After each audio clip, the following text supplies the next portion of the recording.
What's up, unlabeled fan base of mine? This time we're going to be discussing animals whose existence bothers me. It's animals that I don't necessarily have a problem with, but their existence seems a little bit unusual to me. Before we begin the video, I just want to give out an apology to the entire island of St. Helena. I was informed on a previous comment that I was pronouncing their name wrong, and it's not St. Helena, it's St. Helena. So I want to give a big apology to them, and please forgive me. I might even go to your island one day, because it's a neat place, so I'm sorry. The Magnapinisquid. What can we say about it? It's terrifying. Here's a little graphic of it, a rough outline. Problematic, that's what this is. They have these huge long tentacles that hang down and slowly move with it as the squid itself moves.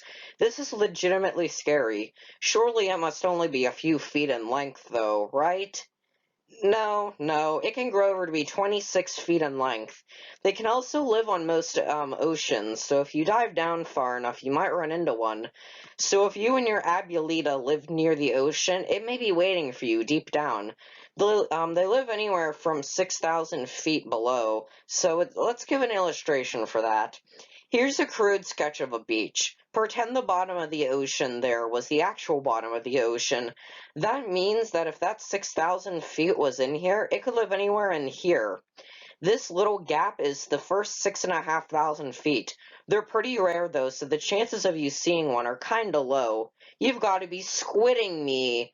Hilarious, dude. 10 out of 10. Yeah. Y'all out there ever hear of a Fusa? Yeah, it's pronounced with an oo, by the way. It's this little carnivorous animal thing native to the island of Madagascar off the east coast of Africa. They're quite rare, so we don't have a lot of details about them, which only adds to their mysteriousness. I swear, Madagascar is its own little world. They consist on a diet of mostly fish and lemurs, which doesn't sound that bad until you realize that those are the main animals of Madagascar. The Fusa is literally the apex predator there. Its aggressiveness is so well known to the people that the animal has spilled over from the real world and into their mythology and tall tales. Mentioned before, it's aggressive and can hunt in both light and dark. This thing is too angry to stop hunting for a second. Something this small shouldn't be like that. Now, I'm sure you know what a leafy sea dragon looks like. You've probably been seeing them since you were a wee lad. They're most commonly found along the south and west coasts of Australia, but what really gets me are those little leaf-like appendages. As you may have guessed already, their design is to mimic kelp as to disguise the animal from predators. But do I really dislike it that much? Of course not. In terms of dangerous, they're not at all dangerous. And yes, the camouflage does indeed work, since in many images it really does look like it's just some seaweed floating by or something. The sea dragon checks out. Not only that, but they're actually kinda cute. But God, is it weird. I mean, looking at it, you have to admit that, right? Meet the singing dog. Native to the jungle island of New Guinea above Australia, the New Guinea singing dog is most commonly found in the Star Mountains, one of the most remote, unexplored, rainiest places in the world. It also has a high tribal population as well. But what makes the singing dog so special? Let's take a look-see. The singing dog has an unusual talent that most canines don't have, the ability to vocalize a howl that sounds like singing. Many times they'll do it in a pack together and be able to maintain basic musical compositions like harmony and tune. They do it for a number of reasons, but a big one is, rut. Oh yeah, haha, funny jokes.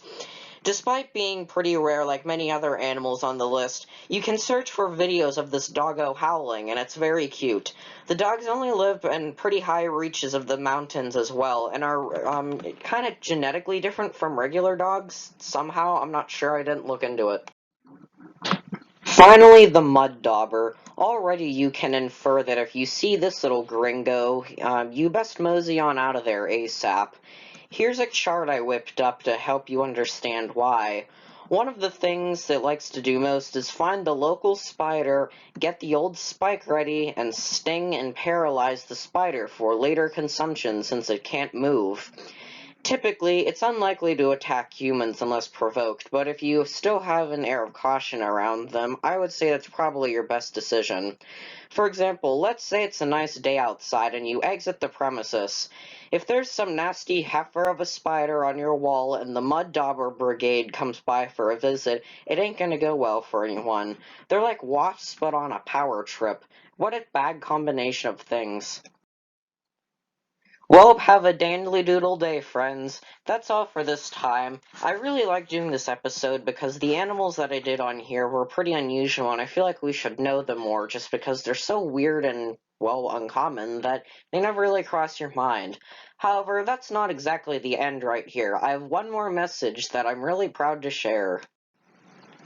As I mentioned 3 seconds ago, I'm going to be working on a new video that'll actually be a lot longer than usual, and I might even have to split it into 2 or 3 parts. I'm not going to reveal what it is yet because then it'll spoil the video, but I'm really excited to do it because the topic is also a lot more unusual than what I usually do.